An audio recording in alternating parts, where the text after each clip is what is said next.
make sense if you force it to.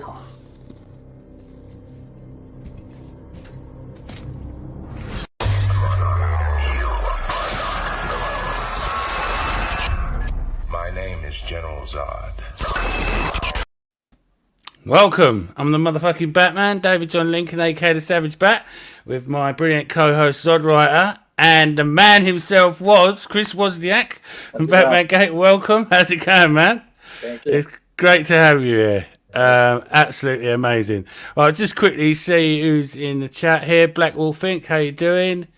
Back down Fort, restore the Snyderverse, hashtag the Little Mermaid. Hello all, my side your socks have arrived. Hello, Delta Squad warming up. What's up, my brother from across the pond? Neil before Zod. Good to see you guys tonight. How you doing, Super Corey? I was with them earlier talking about the latest episode of Andor, Star Wars. Absolutely amazing. Socks again. Here we go. I'll just quickly catch up with this. Say hello to everyone.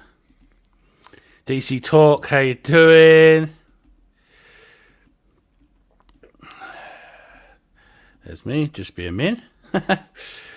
Yeah, all good, DC Talk. Alright, I'm nearly caught up here. Right, there we go. So, we got the man, was Chris Wozniak. Yes. And if you've been obviously a member of Seal Nation, you'll know who Chris is from the Batman Gate story. He had his story sort of stolen from someone at Warner Brothers, and they made it. It ended up being used in the Batman film by Matt Reeves. And it was a shout out to Leon of the New Geeks. He was the one that sort of put me on Chris's radar, and obviously Sil Abdul.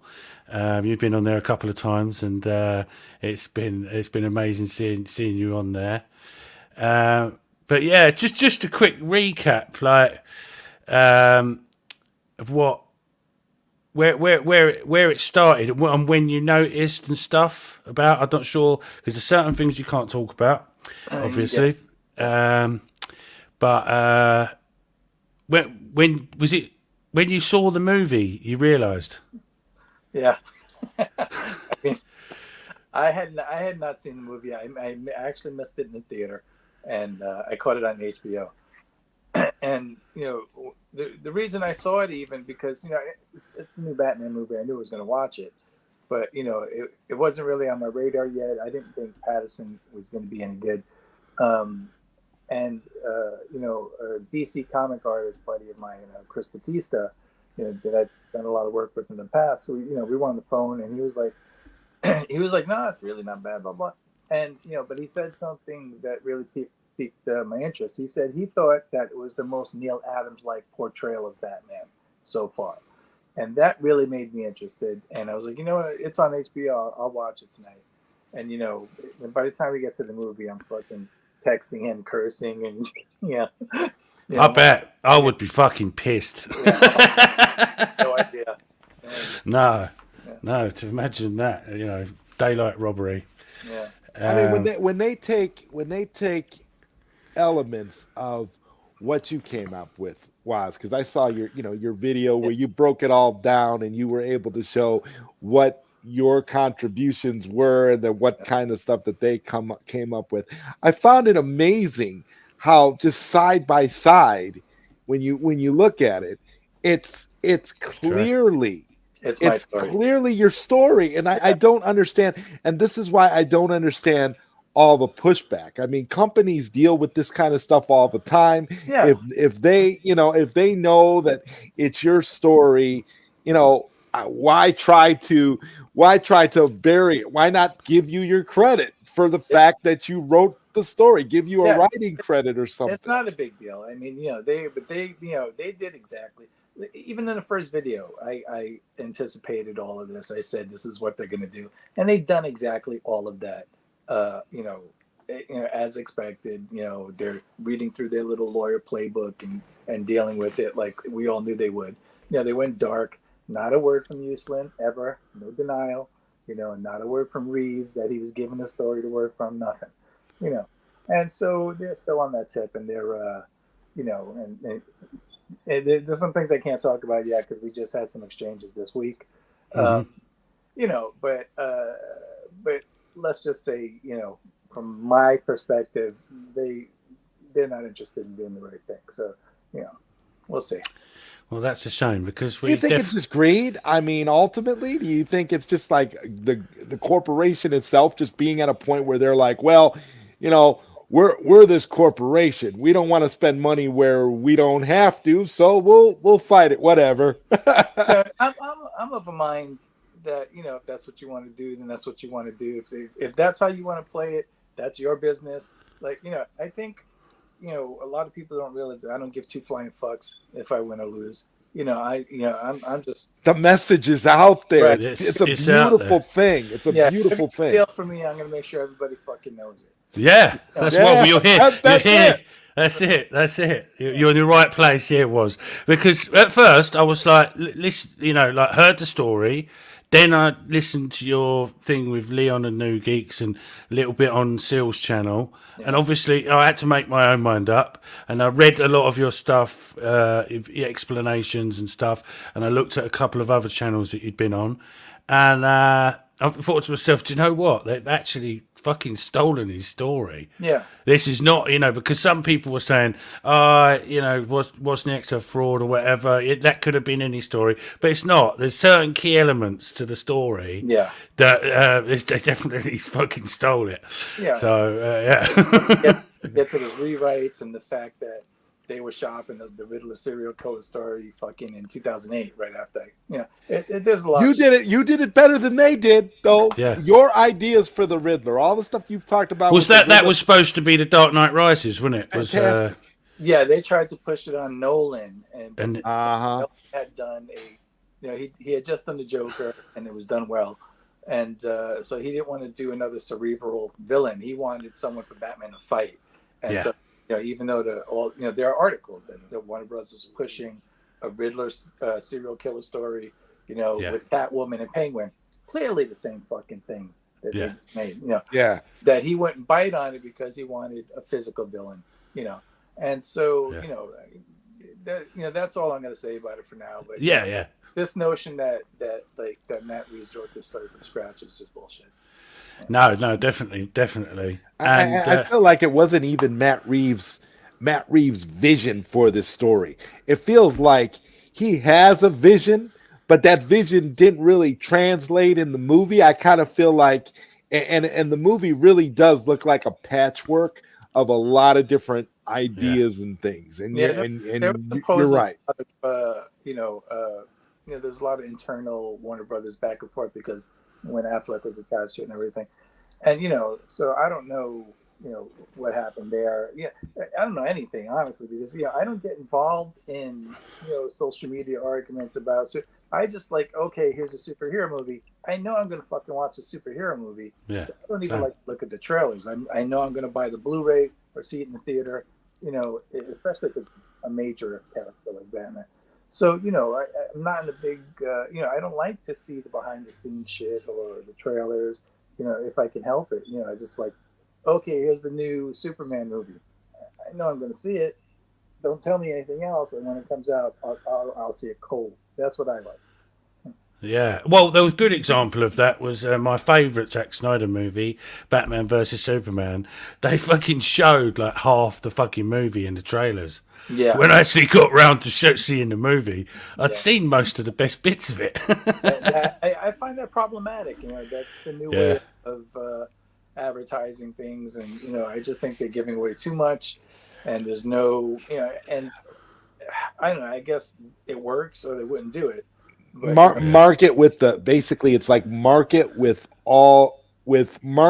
everything, and then make you go see it to fill in the details. It's sort of like Super Bro Corey, fans want to know, did Woz check his watch when he watched the Batman? The Bat Channel checked his watch. Meaning, did you get bored and check your watch? Honestly, I didn't think it was a terrible flick. Fell asleep twice. I mean, there's a lot of split decisions on this one. Yeah. And it's whatever. It's it's just no. I don't like every superhero movie, right? I don't think anybody likes every superhero movie. So No. There's fucking elements of Zack stuff that I think are fantastic, but there were things in the Reeves version that I appreciated.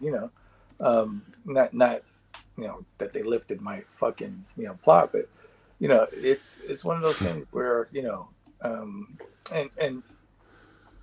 it's just what are you gonna do? It's fucking it's a new movie. You like it or you don't like it, but if you're gonna fight about it, that's not something I usually get into. I got pulled into it. I had no clue when I made those videos that those whole warring tribes of the Zach fans and I didn't know any of that shit was going on. No. Yeah, I stepped in shit for sure. Yeah. Yeah, definitely. The arguing, especially on Twitter, has got just totally out of control. Yeah. Me and Todd have spoke about this multiple times recently. And apart from supporting Zach for the hashtags and things like that, I really don't see any point in Twitter anymore. It really is just a bunch it's of a people. cesspool of garbage. Toxic. Is what it is. Well, it's get the bots cleaned out. That's a big help. But we'll see. I mean, I think Elon. Yes, yeah. He can run a fucking space program. He can run a website. Yeah, exactly. At the end of the day, all it is a website. Yeah, So it's been what, a week or some shit. It's like, yeah, no, I don't know, but I'm just talking about Twitter in general. Yeah. Maybe Elon Musk can, make it a little bit better, but it just does seem to be that kind of toxic place where people just fight over anything. Well, yeah, I think Musk was talking about adding more controls that you could fucking filter out what you don't want and cater. Yeah. and that's going to be nice. Yeah, because right. Yeah. Like, just say you don't want to discuss fucking politics, and you can block that topic. Yeah. And then it could be a fucking nice experience. I thought, didn't he say at some point? I thought I remembered him saying at some point that he was buying it so that he could just shut it down. So I know. I heard that as a rumor. I don't know if he said that, but it was funny.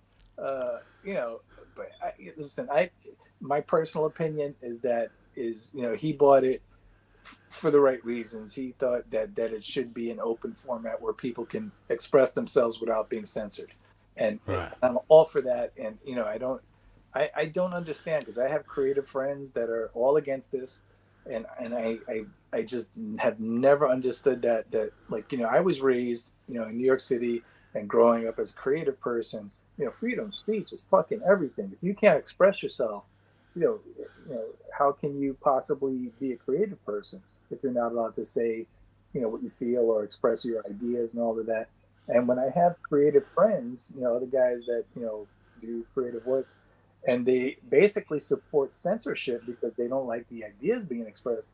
Like, I'm of the mind is like, how are you not aware enough to know that axe is going to swing back around and fucking get you too? So I think he's got the right idea. Musk does, in the sense that everybody needs, a playground where we could all speak our minds and let the good ideas rise to the fucking top, and not have an agenda behind it.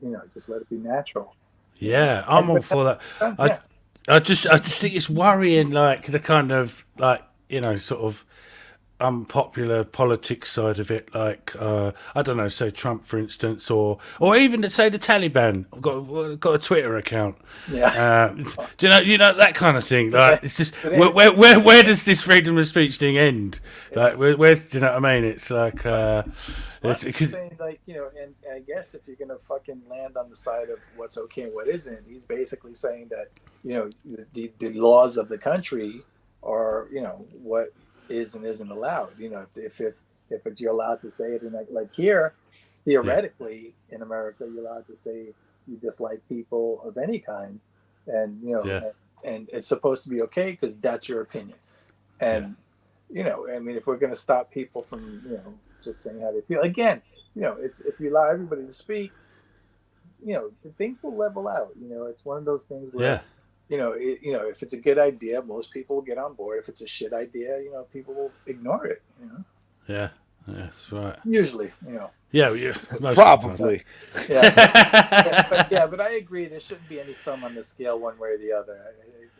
That's problematic. Yeah, definitely. And Bat Dan was saying, I remember the Riddler being pushed for the Dark Knight Rises. There was so much talk about that Yeah, Riddler. it was heavy rumors that it was going to be Johnny Depp. And DiCaprio. And DiCaprio, yeah. Well, Trey from the Bat Channel was mentioned that earlier on a different episode. I only found out about that because obviously, had I heard about that back then, I would have fucking lost my shit right there. Because I didn't know that was going on. I only found out about that a few months ago when I was researching all this bullshit. And then somebody sent me a message and was like, hey, did you know that, they were pushing, a Riddler serial killer for, Nolan? And I was like, no, I didn't know that. And I looked it up and sure enough, there's all kinds of articles. Yeah, and that's amazing. And I think the Dark Knight Rises is not a perfect movie, but I think Nolan made the right decision there with that one because it's maybe Nolan knew that the best possible version of the Riddler was written by Woz over here, and he knew that, and he knew all the scumbaggery and loserdom that was going on at the studio at the time, and didn't want nothing to do with it, and probably thought it was rubbish. So essentially, that's when he decided to say, well, no, we'll go with a physical villain for Batman. We'll do like a remake of Rocky 3 with Batman, and it'll be awesome. And that's probably what happened, because really it's like, why would you want to go with a psychological, cerebral version of the Riddler like the one that Woz is doing so soon after the Joker in your trilogy?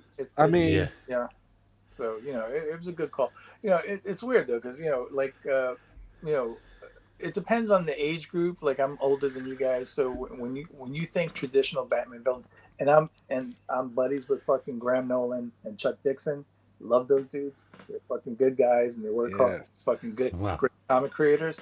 But I think of traditional Batman villains. I think of the older classic guys. I always think first. I think Penguin or some of the older, more classic villains like Bane. I remember when Bane was introduced. So to me, Nightfall. He's a modern villain, even though definitely modern even to my standards. Yeah, even though it was forever ago. That's how I see. Todd's Spider-Man. The Black Spider-Man.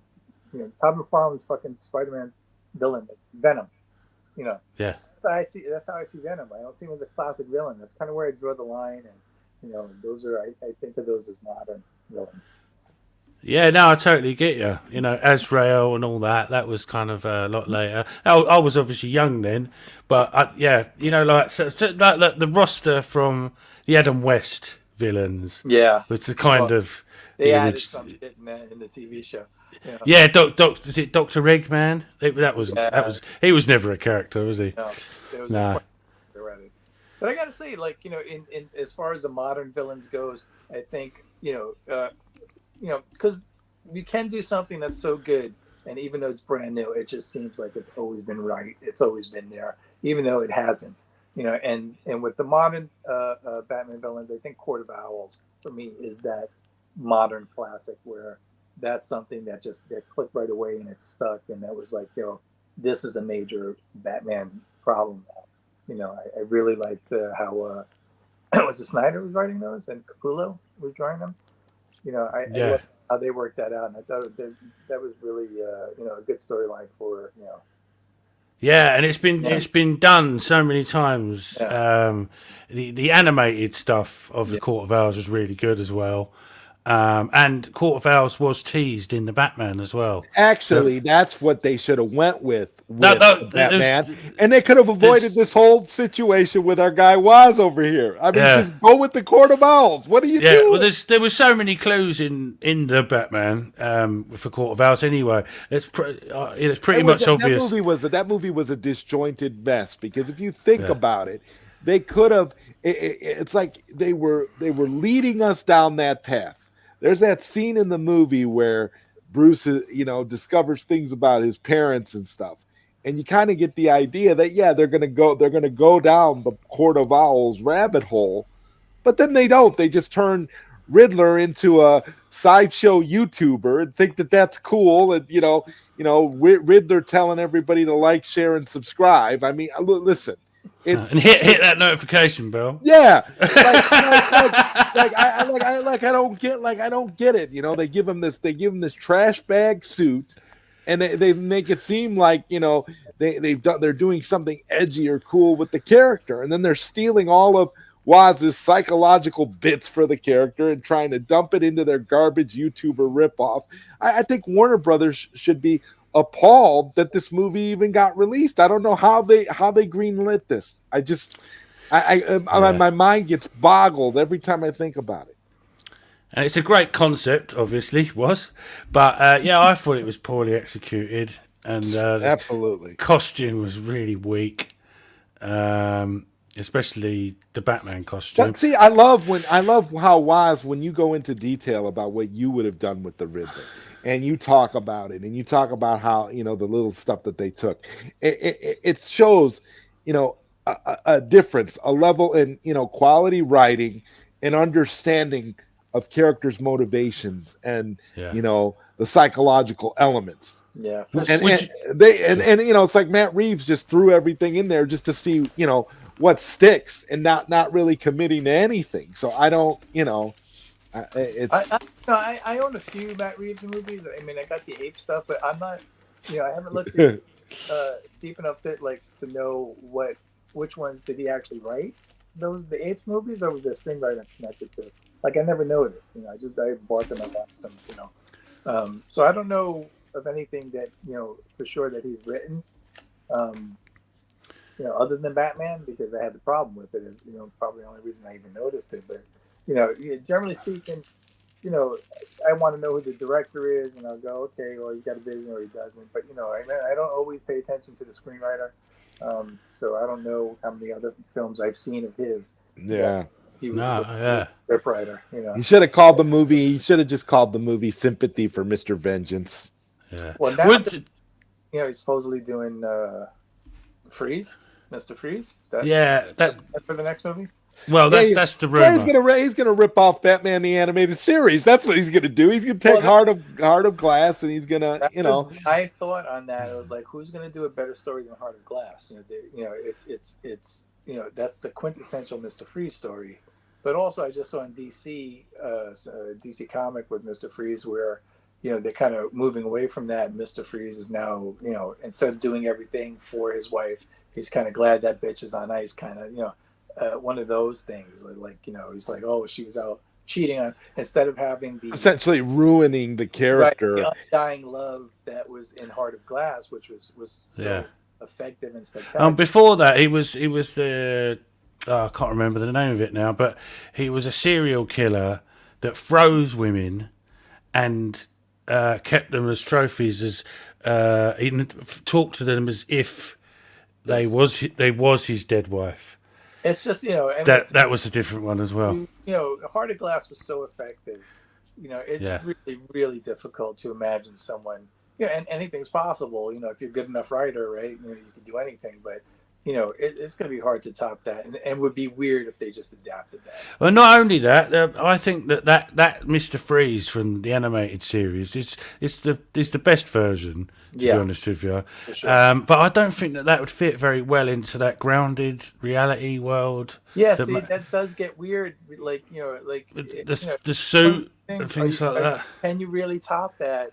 And it would be it's a rough road that you're trying to walk, and then or the other option is to kind of basically just do a knockoff of it live action. But I don't. That's a good idea either. It's not my fucking problem. No. I think it'd be good if it was in the kind of more Snyder world, where sort of more stuff, magic and things. Yeah, because that is a darker story. Snyder's got a good knack for Batman when he does the dark stuff. I think he does Superman a little too dark. If in my preference, Superman would be a little more optimistic than he has been portrayed by Snyder. But Snyder, I think, does a great Batman, and the stuff I think he did with Affleck was fantastic. But yeah, I know, and a lot of people say that. But Snyder was leading up to that more hopeful Superman. It's just that Warner Brothers once again fucked around. Right, exactly. That was actually Zack's plan, was to get to the hopeful Superman that everyone kind of knows. It was just the people weren't kind of patient enough to wait for the story to unfold. Yeah. And we all know how that turned out. You know, we've only just got Henry Cavill back as Superman. But just quickly backtracking, if you was to have done the Riddler, would your Riddler have been more kind of looking like the Riddler we know with the question marks and stuff, or would you have gone for a sort of a type of grounded look? You know, I mean, if I was illustrating the story I wrote, I think the traditional look would have been hokey. I think I would have done a nod to it or something, you know, but not A nod to it. you know, not fucking question mark over, and you know, certainly not the Jim Carrey thing. No. I mean, you know, obviously the Riddler that I wrote, miles and miles and miles away from that.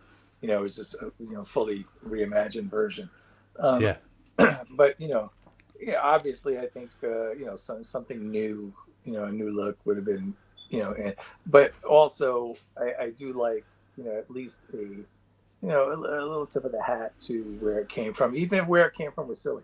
It just you like to acknowledge the history of the characters and everything. Yeah, most definitely, and that would have been great. I love how Jesus Christ was now verified on Twitter. Yeah, Satan was also verified. Really? So they can fight with each other now on Twitter. That's absolutely amazing. Just quickly catch up with this chat.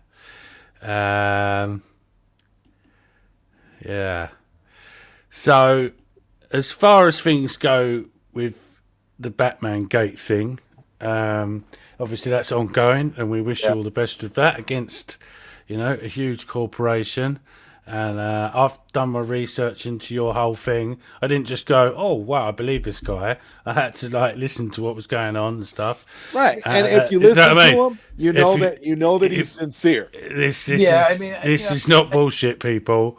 It was stolen. Yeah. When I was fucking, swimming against the tide with all the trolls and shit, I saw it. I never once ignored any interview. I did, anybody asked, even if I at the end of it, tried to set up one with everybody who was against it. I was like, fucking the champion, line everything up, set up all your, I'll answer any fucking question because, I got truth on my side. I'm not concerned about what happened and how it happened. I mean, there's nothing about that I'm concerned about, honest people recognize honest people. Yeah, real recognize real. That's the truth in life. It's the truth, and that's how you can tell. It's like all the people that hate and attack, they do it because they don't have anything better going on, and the reality is for them, it's all a popularity contest. So because a lot of these people like Matt Reeves, the Batman, they don't want anything to stain that. They don't want anything to tarnish their view of that. So they automatically see somebody coming in saying that, hey, this was plagiarized. They automatically see you as a liar because they're not looking at it objectively. They're looking at it through the lens of the popularity of what they're into. That's it. I thought I put out a pretty solid argument. And I had more to share, but now it's gonna be what it is in court and fucking dealing with Warner Brothers, whatever. Yeah. So. We and obviously we wish you all the best with that. But you kind of sort of become a part of the sort of Restore the Snyderverse family somehow. I don't know how, because I honestly had no idea that. It was, man. You're the man. That's why I've contacted you to get you on the channel. You're very, very popular with the fans, and it's great. Right, I'll just quickly catch up with this. Yeah, we've got Mikey Sutton in the chat as well. So, I'd rather either Babe or Harley Quinn was the last great Batman villain. Both appear around the same time. All right, yeah. I'll just go down to Mikey, and then I'll go back. Here we go. It's Mikey Sutton. Hello, Chris. I hope all is good. It's the man, Mikey Sutton, in the place.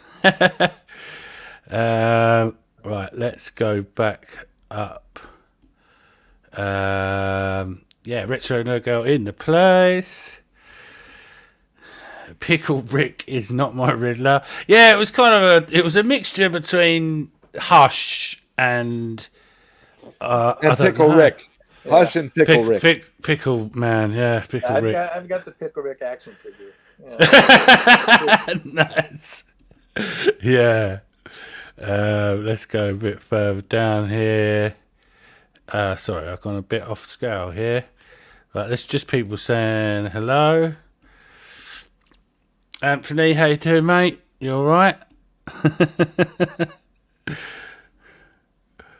I was disappointed with the River and Riz films. It's such a missed opportunity.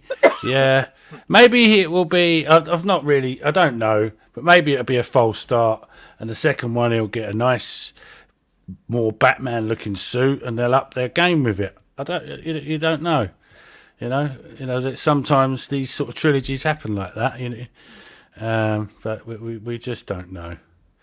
Reeves will ruin Mr. Freeze like he did Riddler. Yeah, well, I said this before. He might just be a guy that goes around in an ice cream truck murdering people. Yeah. Well, isn't that like the toy man or the clown from Spawn, an ice cream man that just goes around murdering and Yeah. Oh, that Violator? Is that the Violator? Yeah, Violator. Yeah. Yeah. Yeah. Well, they could do that.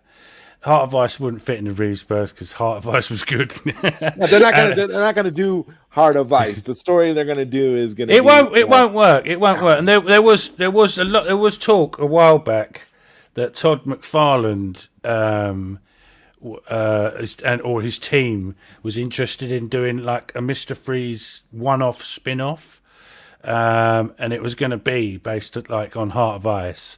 I'd rather it in the Snyderverse, but I quite like that idea because they could have done the whole Nora Freeze thing. It's a really deep emotional story. That definitely would have been a billion Oscar winner because that Heart of Ice is still to this day one of the greatest Batman stories ever told.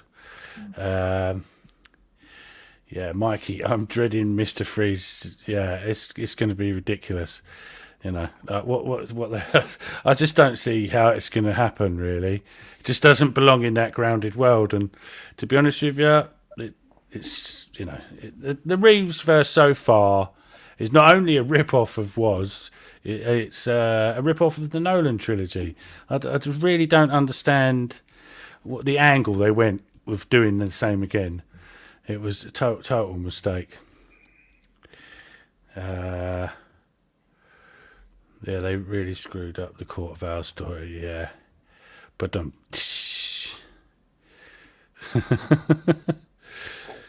if they get Chris to write the Batman 2, I'll watch it open day. If not, I'll let it sit on HBO Max for 4 months. I did find a second Batman story that I wrote with a buddy, and I think it's dated like 92 or something. I got to look at it, but my friend found it from back in the day. He's got physical Xeroxes and stuff of the old stories, and it's one of those. I totally forgot that I ever wrote a second Batman story, but apparently I did. I've got something on ice if you need it over there. So is it like? Is it more Neil Adams inspired? Like you. The second story. The second story. It's different and weird. It's but it's I had this weird recollection that because I remember back in those days I did take out some library books on alligators because I wrote a Killer Croc story. Now I don't know if I sold that and we just didn't do it but I did do a Croc story. And but this one that my buddy found, this other script, it's an original villain. It's not someone from the Batverse and everything. But there's a second story I got lying around from back then. Wow. Yeah. So yeah, Warner Brothers. If you're listening, you come to an agreement here. Yeah, I don't think they're listening. No, probably not. I don't think they listen to a lot of people. Right, let's catch up here. Reeves is a terrible writer. The Apes movie he wrote, the script for the third one was the weakest of the three films. I've got nothing against Reeves, but I didn't really do the Planet of the Apes. I do. Thing. Yeah, that's I actually really like the first of the Planet of the Apes trilogy. I like the first one. That he wasn't involved in. That's the one I like. I like the first one because it had that Alzheimer's story that was deep and impactful and emotional. Yes. And the relationship between Caesar, and then it just went off to the silliness. Because I grew up with. They was after my time, but they used to show the reruns of the old Planet of the Apes films every weekend on British television. So I'd seen all the old ones, and it was kind of just like them sort of rehashed a little bit. So I wasn't a fan. I don't think I even saw the last one. I don't. Cause they've all got kind of similar names. But no offense to Reeves. I'm sure one day he'll make a good film. Yeah. It took Mikey for 4 months to watch. Noel Landfloor is in the house. Be nice and kind, guys. No, come on, man. You know we're not nice. Height of Ice is the definitive. We're all infamous. Story. We're all hated around here. Yeah, Noel. That's how it is. Yeah. Yeah, but we're criminals, Alfred. Nothing's changed. Oh dear, Heart of Ice. Yeah, yes. Everyone's doing a massive shout out there to Heart of Ice. The Bat Channel. The issue with the Reeves verse is that once again back themselves into a corner with the grounded realism approach. That there's only so much you can do without getting overly fictional. Yeah, this is the problem. When I heard that they may be doing Clayface, how are they going to do Clayface in a grounded reality? That ain't going to work. Do you know what I mean? Well, they could make it like that Twilight Zone episode where that woman kept using her weird credit card to buy some strange makeup, and it was supposed to be like a fountain of youth kind of a story. They could go that route where it's a fountain of youth kind of thing where there's some fantastical elements. But I agree with you, Reeves. If he's doing grounded, I don't think stay away from characters like Freeze and Clayface, because like Clayface is just going to be some guy with a skin disease, maybe that changes his face. He'll remake The Mask and tell that story in the changes his face with plasticine to hide his identity. That's going to be so whack. We want to see the real Clayface. Most definitely. See if they're gonna, if Affleck is going to return in any. Real capacity, that they would have like two Batmans running around. I think that would be strange, but if they're going to bring back, Henry, and if Gal's going to do Wonder Woman, then obviously that's got to be Ben's Batman. They can't, bring Pattinson into it. And so no, most definitely, he just doesn't fit in that world, And people have been posting pictures of that online with. Robert Pattinson's Batman standing next to Superman. It's a complete joke, as if that is going to happen. Do you know what I mean? It's just the most stupidest thing ever. I hope that seriously, when I see this kind of stuff, I'm very, very hopeful that they just cancel the Reeves verse outright.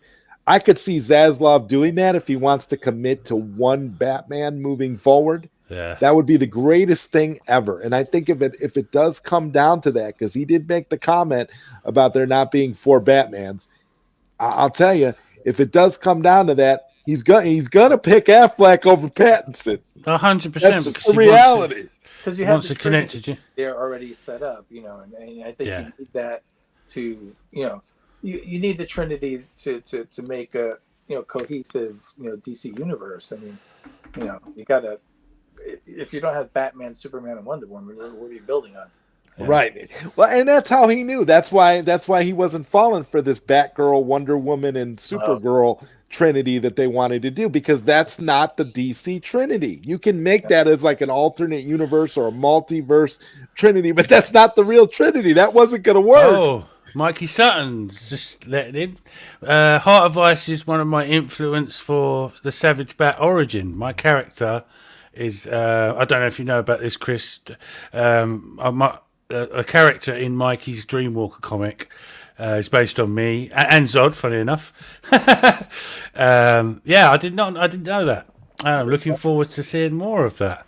In fact, I might as well. I was going to show it tomorrow, but I might as well bring that up now. A little bit. If you're on Facebook, you've probably seen that. You're going to show the sketch, right? Yeah. If you put it on Facebook, you've probably seen this already. But here's a little preview of what I'm going to look like in Dreamwalker. There you go. Oh, hold on. I need to get rid of the chat there. Yeah.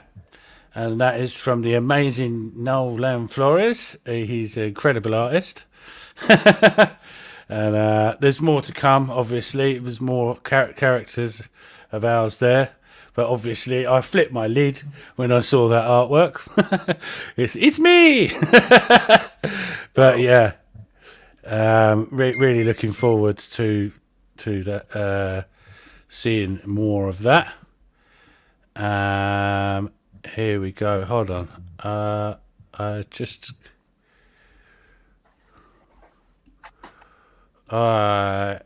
Savage Bat, I have an update on you know what. I can drop it tomorrow privately if you will be on the air. Yes, tomorrow, same time. Same time, same back channel. Tomorrow we do the crossover stream. Definitely be up for that, Mikey. 100%. I got a question for Woz here. You got these X-Men posters behind you. What X-Men stuff have you worked on? Oh boy, I don't even know. If you're asking me, like what I'm a fan of, it's my crown jewel of comic runs is Burns, Burns and Claremont. Burns, and Claremont, and then Neil Adams after that. Yeah. That to me is the cream of the crop of the X-Men stuff.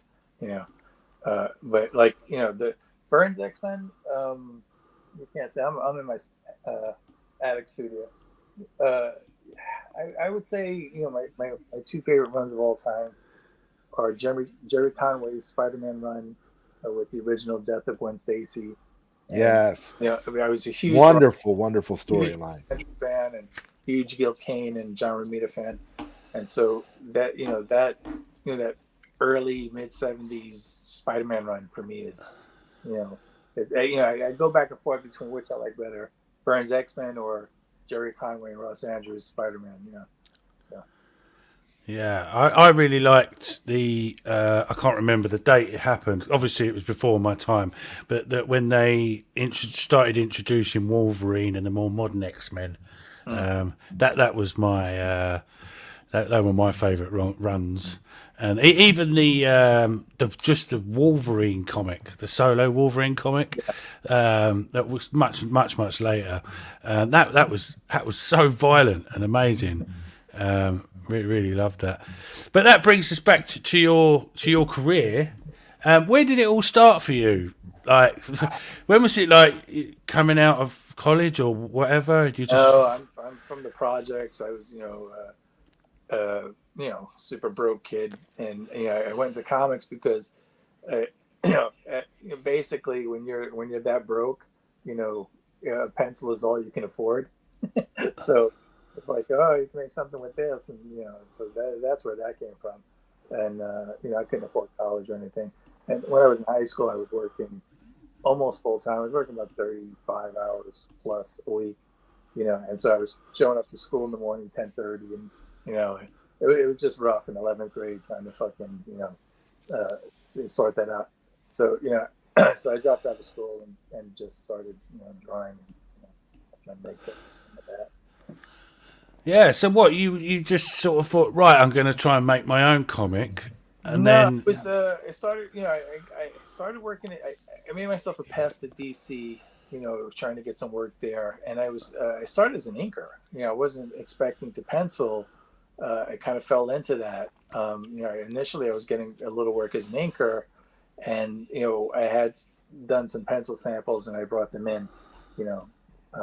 And they were like, "Oh, you can draw," and I was like, "Oh, yeah, I guess." And they were like, oh, if you're hanging around the office and there's something available and you're right there, you could pick up little gigs like that in those days, And so that's how that came. I was just, just made a pest of myself and, picked up little gigs where I could, but it was at DC for sure. At DC, that's where you started off. Yeah. And it just evolved from there. Mm-hmm. And I kind of sort of done a little bit of digging and stuff. I saw that old picture of you with your long black hair. What was it like? Once you'd got into you mentioned on, I think it was Seal's channel, about like you could just write, and draw wherever you liked. You could go to a coffee shop or whatever. Yeah, and, writing for me. Writing for me comes easy. Drawing does not. So it's just like it's hard to when you're 21, 22 years old, whatever it is, and it's a nice summer day to strap yourself to a drawing board for 14 hours. You know what I mean? You want to go out, you want to be outside, you want to meet girls, and it's so drawing is it's a slog. You got to put in the hours, and but writing, it's you could draw a comic book every month, but you could write 4 of them, 5 if you're quick, So it's one of those things where it paid the same, so it just seemed like writing was the better gig, So I was trying to transition away from drawing and do more writing. And what was it kind of like, commission only? Did you have to kind of like come up with good content, then you get paid separately? In those, basically you work something up on your own and brought it in and pitched it. That's how 99% of the comics were made. There was no, or there were very, very, very few contracted, artists or writers in those days. Maybe for a special project or something, but it was basically you work something up and you brought it to the office and said that. So if you didn't come up with anything, you didn't get paid, basically. Yeah, commission. You work up samples of artwork or stories Right. that you wrote, and then you bring it in. Say, do you want to buy this? Do you want to buy that? So that was a slog. Oh, I should imagine. Well, I've been writing this book with my brother. It's a science fiction story about a girl on Mars. That's the colonization of Mars didn't work and it went terribly wrong. And it's about this girl kind of wandering around in the kind of mess of it. I don't really want to give too much away, but I'm trying to adapt it into a comic book at the moment. So, it's been these interesting days you don't have to process. give it away, though. I mean, you could self-publish. Fun. Self-publishing. That's this is the route I'm going to maybe take, and it's got obviously Mikey Sutton's around with Second Skin Comics. He might be able to point me in the right direction and stuff. But it's so rewarding to when you get the scenes and storyboards worked out. When you just know it's good, and when it falls in place quickly is usually. When you caught the wave and you've got the right idea. Creative things are like that. It's like writing a song or something. If it falls out really fast and there's something there. It's kind of like pulling it out of the ether. When you did something that's good, it just falls in your lap and it's easy. Other times you got to work at it and you can chip away and sculpt it until it fucking resembles something. That's it. And it's it's been an ongoing project, but I've just been starting adapting it to a comic book, and getting rid of all the kind of unnecessary parts of the story to make it more simplified for comic book form. And that brings me quick now. We might as well go there now to your new project, which is Penelope Powerhouse. I'll show you a little picture there. It's fantastic. That's the sun-soaked adventures of Penelope Powerhouse. A new and graphic novel. So it's going to be a one-shot, 50 to 60 pages, and it's a complete story, soup to nuts.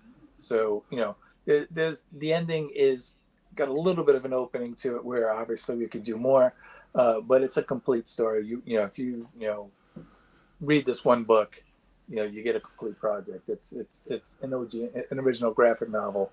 It's not like the first issue of something, although it could be. But it's really a finished story. I'll be definitely supporting that, and you've been such so great to our fandom and stuff, and I'm really looking forward to that. And I've got another picture here with some of your characters here you posted on Facebook. Yes, these are animated versions of the Penelope Powerhouse cast. Because there's a trailer I made for it, like a kind of a crude animatic trailer, and it got the attention of some producers, and I was invited to write a pilot, which I did, and these are the animated versions of the characters, the concepts. Just to see what they would look like in animation, but that's where those characters are from. Those are the characters in the book, but they're going to be a little more comic booky in the graphic novel.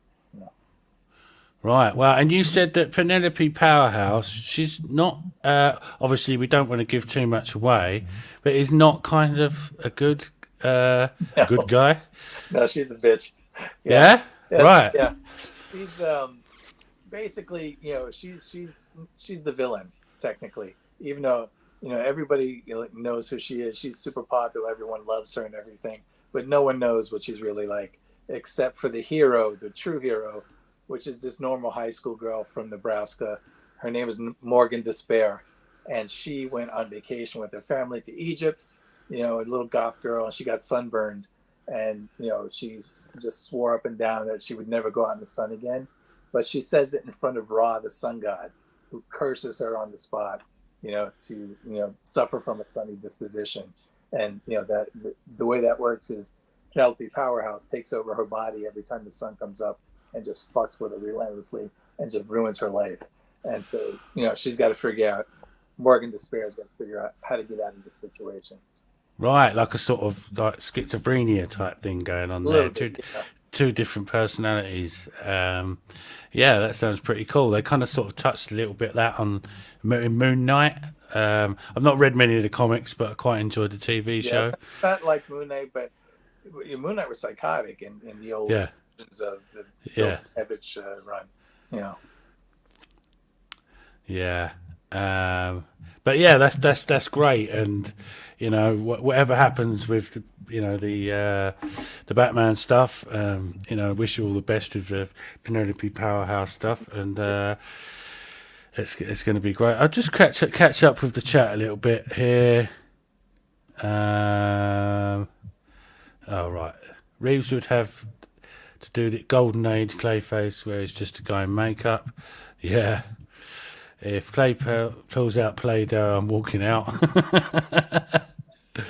Yeah, I couldn't even look at the Joker extra scenes. It was gross. Yeah, I think Film Gob said it looked like a mangled potato.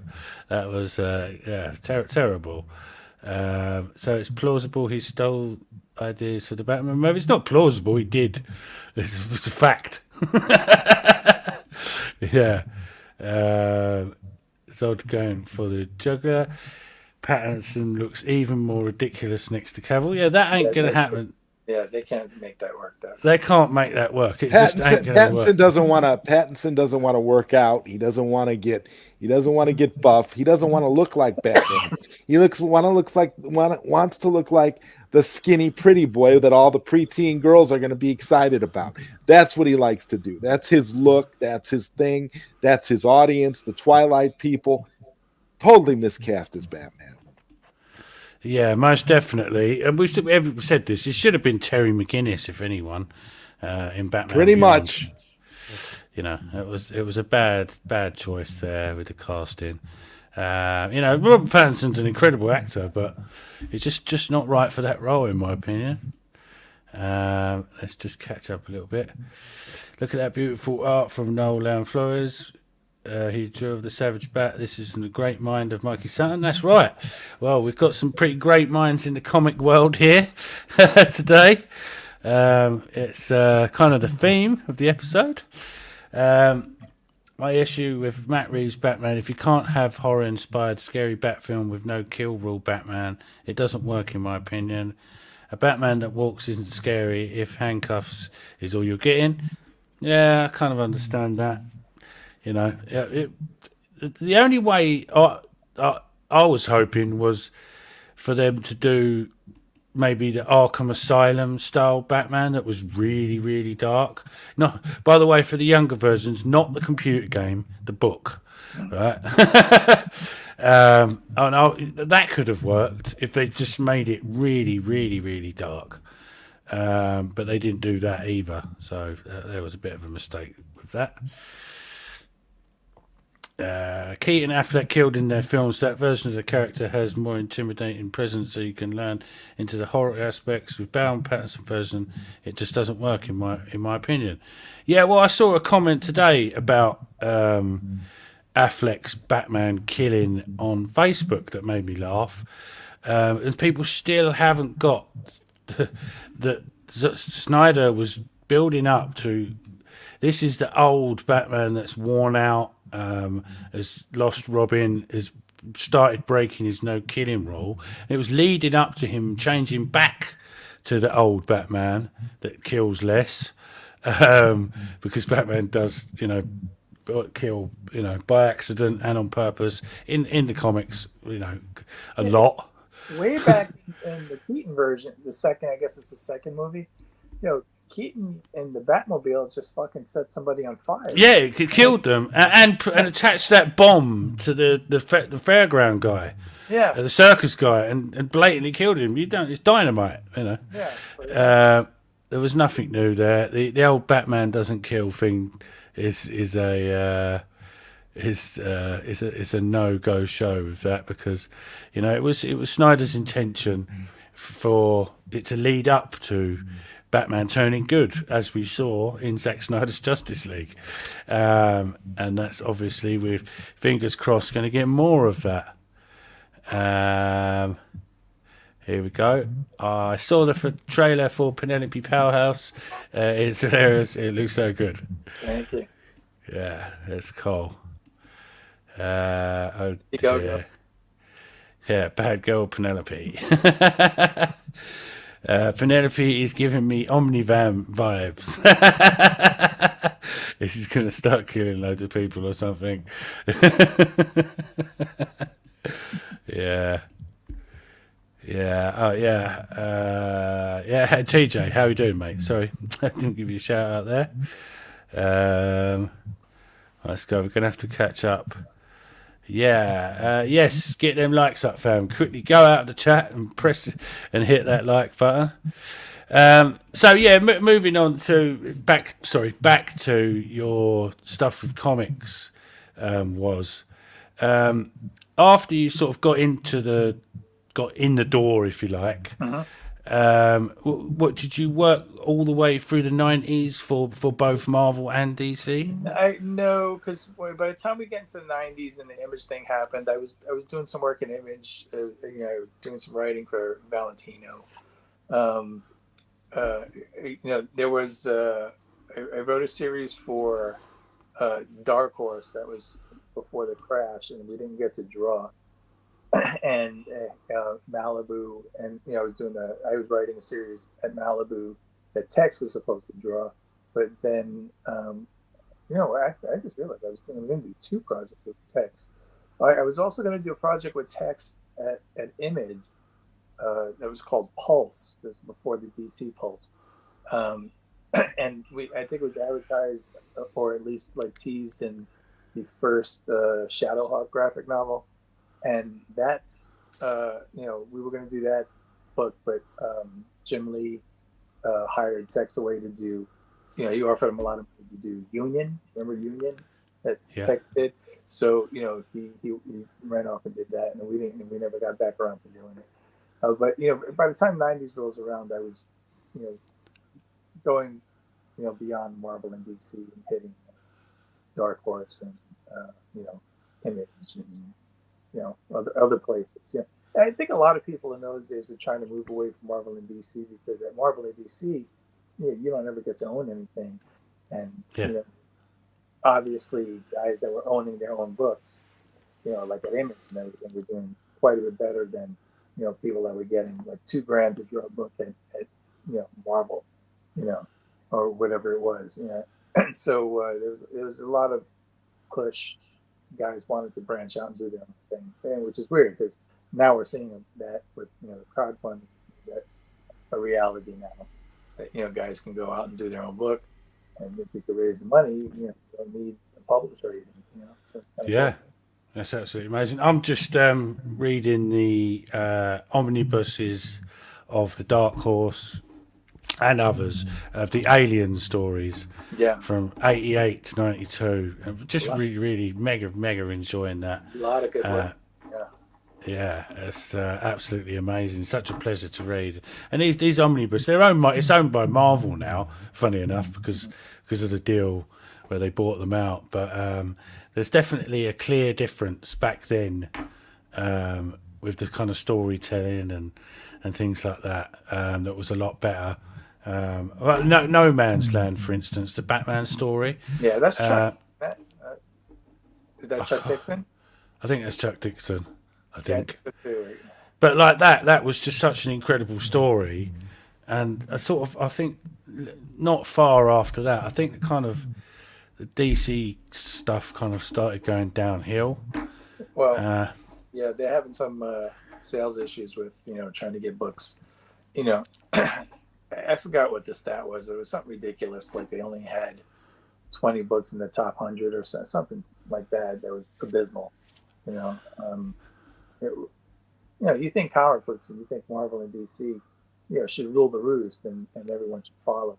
But that's not the case. You think like the Kickstarters and Indiegogos for independent comic books have changed the landscape that much? Yeah. Because to be honest, the crowdfunding stuff for comic books is beautiful in my opinion, because at least you get quality stuff and you're not getting stuff, you're not getting messaging forced down your throat. That's exactly it. I think that Marvel and DC as companies have a problem that is twofold.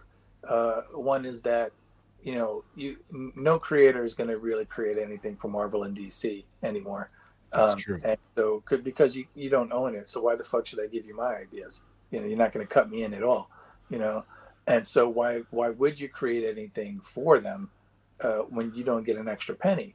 And so there's that. And because no one is creating any new characters for Marvel or DC, they're forced to do these, 95 Batmans and 44 Supermans and 36 Spider-Mans, and and so basically they're stretching their core characters really, really thin, and they're not bringing in. There's nothing new coming in for people to latch on to. There's that, and I think the other thing obviously is that people have social agendas and messages and stuff like that. That just not resonant. Wasn't it Marvel that did? Wasn't it Marvel that did? What was it? Snowflake and Safe Space, and those characters didn't go anywhere. I mean, new IPs. yeah, and new IPs is the right idea. I mean, you need some fresh blood in there, some new ideas, new characters and stuff. You need to create new characters that will hold everyone's attention. Especially. If a place like DC where Marvel, Marvel has probably a wider roster of characters. DC has their core characters, and if you can't find new ways to, make those appealing, what do you got? They're in trouble. So it's one of those things where, they have to, get creative. Or adapt new policies about what they're going to share. Yeah, well, they kind of are at the moment. There's been news that David Zaslav's not happy with the sales of the DC comics over recent years, and asked them for the books to see what was going on, and this kind of sort of forced agendas, if you like, into the storylines. It's all very well for trying to be inclusive and stuff like that, but the people are not actually buying them. all they're doing is hurrahing them on the internet and saying, "Yay, I've someone I can identify with," but they're not actually buying them and reading them. Yeah, so there's a problem. Guys, I've said this before numerous times. Activists are not customers. Yeah, and people need to realize that. This is the reason why released the Batgirl movie. The hashtag only lasted for 35 minutes because they want that movie to come out because it promotes diversity and inclusion doesn't mean that they're going to buy tickets, that they're going to support the product. It's all about supporting an agenda, not a product, and that's the problem. Yeah, with all of that, it's one of those things where I just have issues with,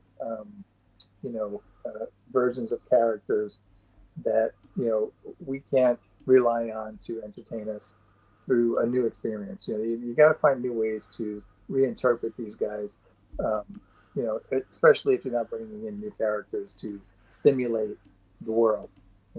I think, it's a misstep to have, 85 Batmans, and just, he's in a blue suit and he's in a red suit. And whatever you're doing, it needs to be more than that, more thoughtful than that. Because, superhero comics at the end of the day are high adventure. That's really what we all want from a superhero comic.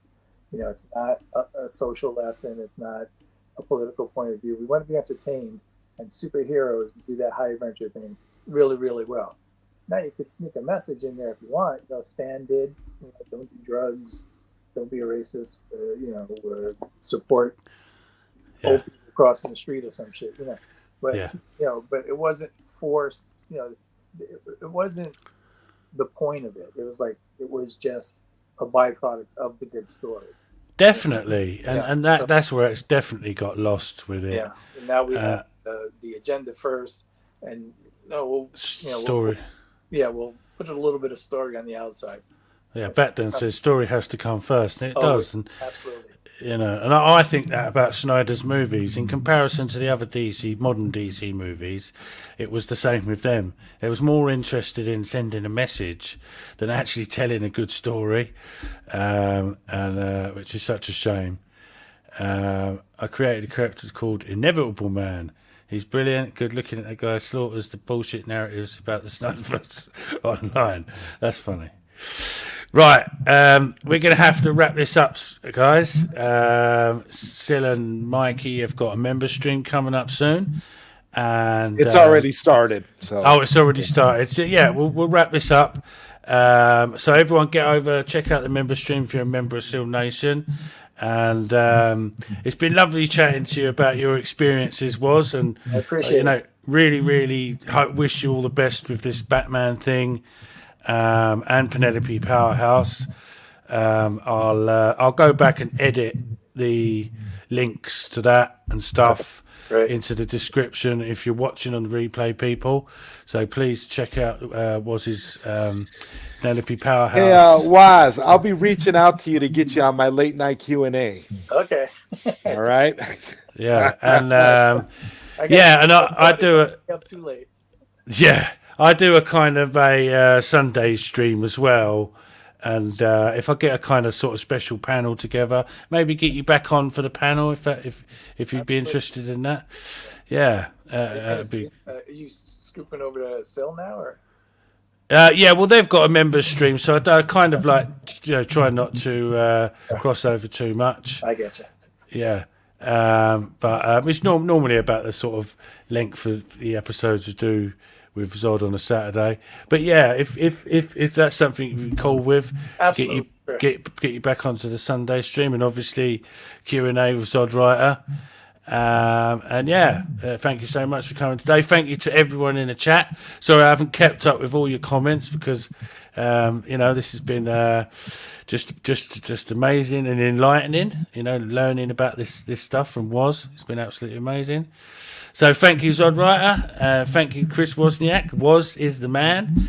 Much love to everyone. I'm the motherfucking Batman. Batman out.